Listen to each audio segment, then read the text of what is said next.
If Viktor Frankl, in the hellhole of a concentration camp, could choose his attitude, each of us here can choose our attitude. Each of us here has gone through our own personal hell and difficulties from time to time. But if Viktor Frankl, in the hellhole of a concentration camp, could choose his attitude, each of us here can do it. How do we do it?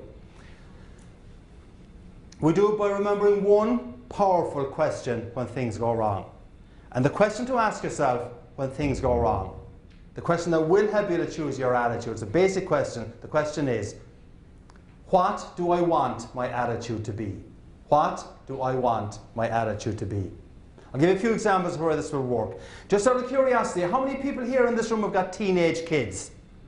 Okay, oh, I see all the furrowed brows, the worried looks, all right? Okay, you're probably wondering what the kid is doing right now. But let's assume that before you came to this HMMC conference, you asked your teenager to TiVo, to videotape some program on television, right? You come home from this conference full of the joys of life, full of the gift of gab, goals, attitudes, behaviour, ready to implement some of the great ideas that you have got here. You walk in and you ask your teenager, well, did you TiVo the program? And you kind of get...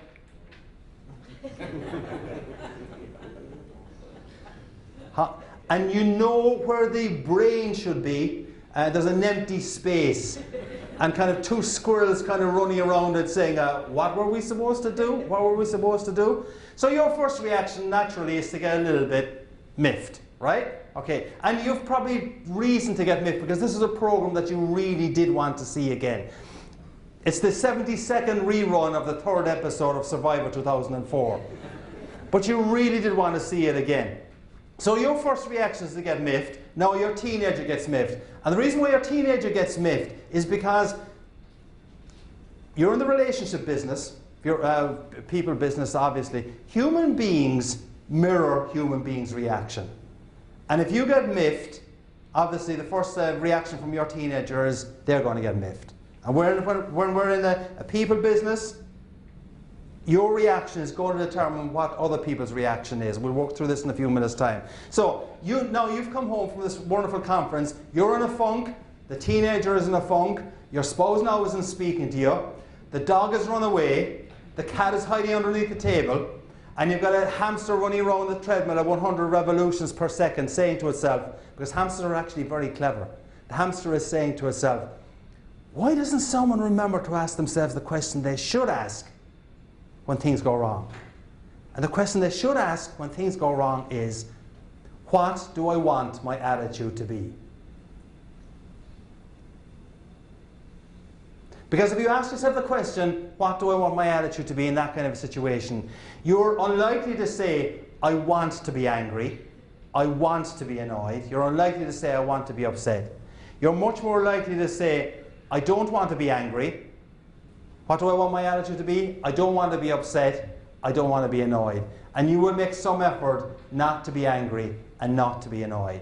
It is a powerful question that can make a real difference to you. I'll give you another example of where it helped me.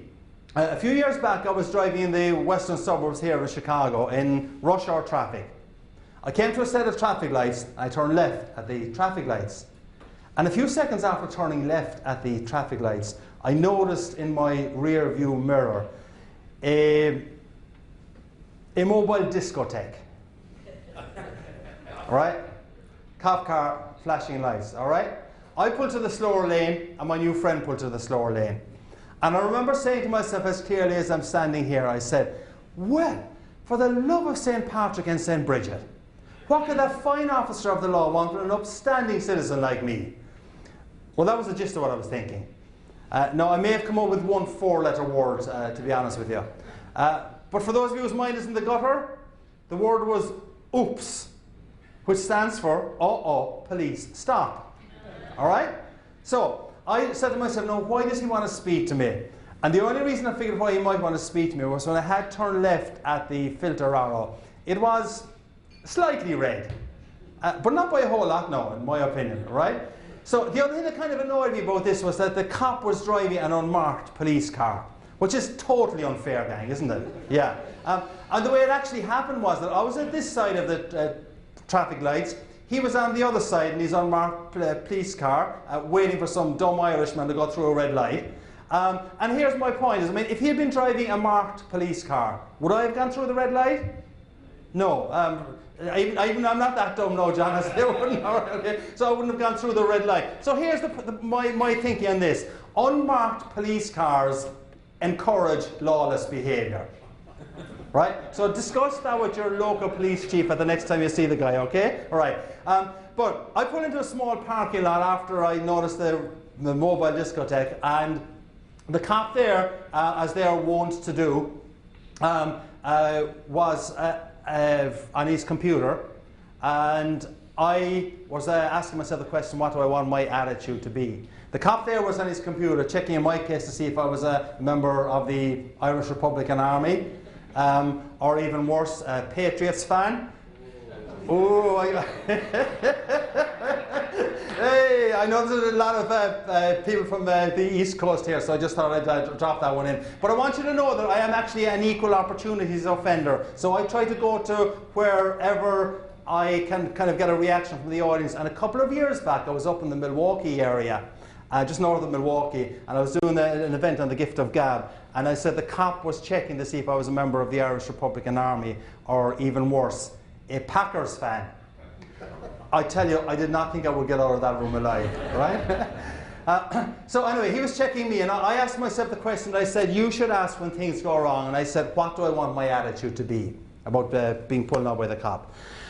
And I said, there's no point in being antsy and annoyed about this, and I also reckon that the cop didn't really grasp the concept of slightly red lights, okay?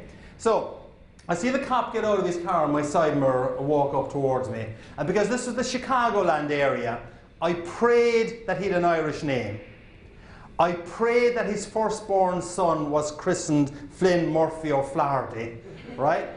That he had this vision of Ireland that the roads are still unpaved, that he thought milk was still brought to the creamery via donkey and cart, and that traffic lights, if they exist at all, are basically advisory.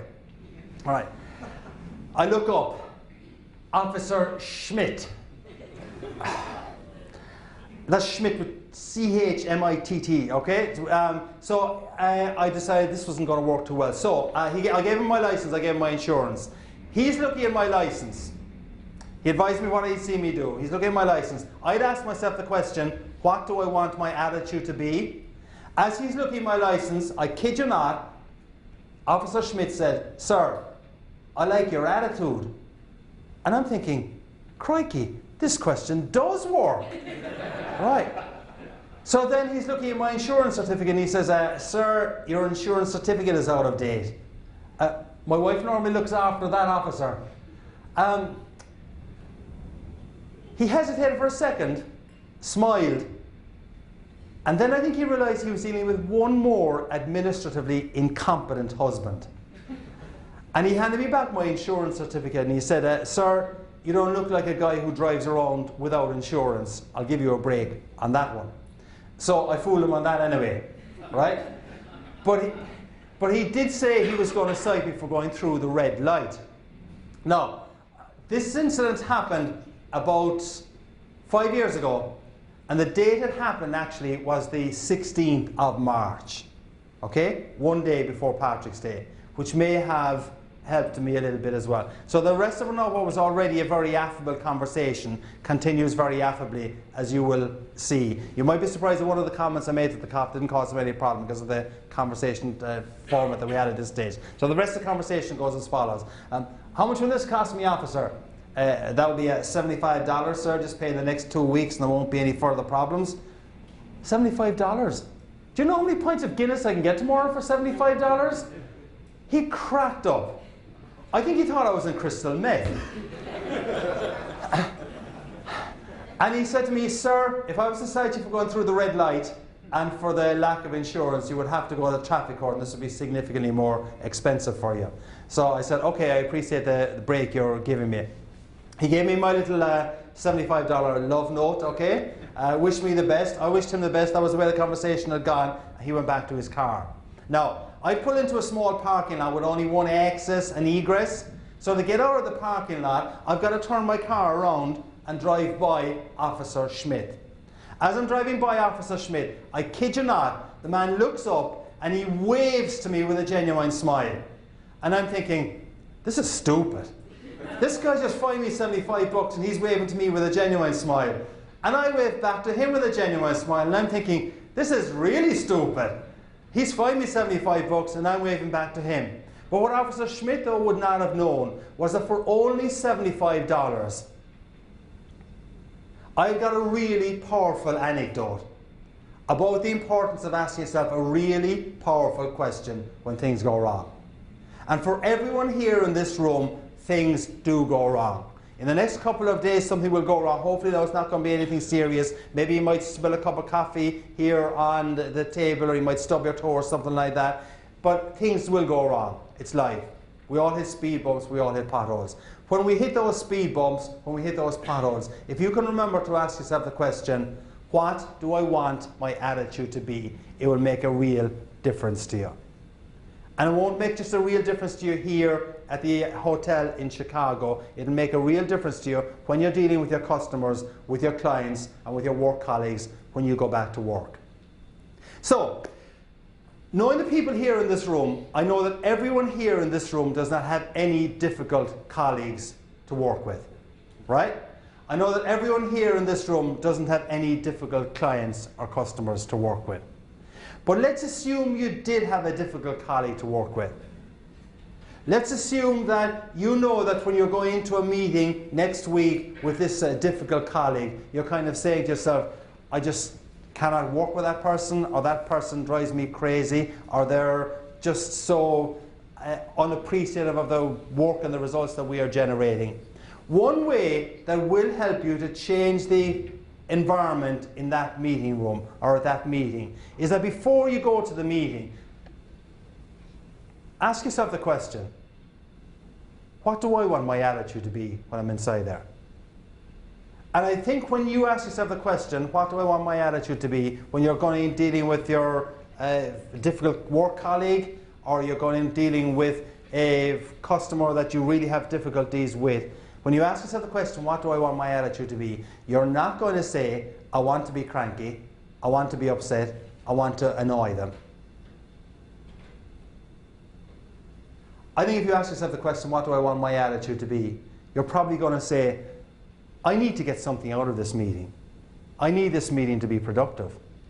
And when you ask that question, what do I want my attitude to be, I think it will shape the format and your thinking for that meeting. And if you go into that meeting with that kind of a different attitude, you may well come out with a totally different result, a more positive result. It is a powerful question that can make a real difference to you. So the question is, what do I want my attitude to be? I'll give you one other example of what do I want my attitude to be.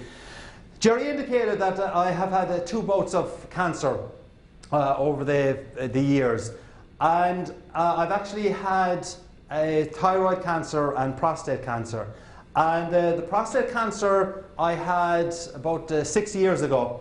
And I remember the doctor, I had a biopsy. So you're medical people, so I'll just go through a little bit of the history of this. I had a biopsy. Now, I don't know if anyone here has had a prostate biopsy. But let me just tell you, when doctors say this will not hurt, right? Doctors lie, okay? All right. So a couple of weeks after, a few days after the prostate biopsy, the doctor phoned me to say, Conor, come in, I want to talk to you. And I said, well, tell me what the story is. And he said, well, you've got a touch of cancer, I think was the phrase he used. So I set up the appointments to see him, but I put down the phone, and actually I did come up with one 4-letter word again, I got to say, when he told me that news. And again, for those of you whose mind is in the gutter, the word was oops again, which stands for this time, prostate scare.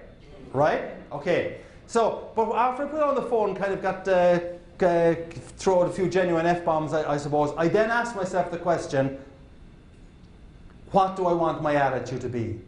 And I said, I've previously beaten thyroid cancer, I'll beat this one as well. And thankfully everything has worked out fine.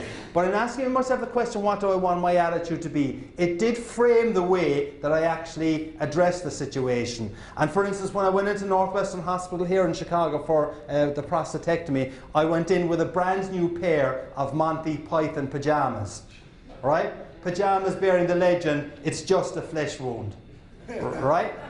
And in fact, now having had a thyroidectomy and a prostatectomy, I can now tell you that I have an Irish condition known as there's not much left of me. Right? Right. So,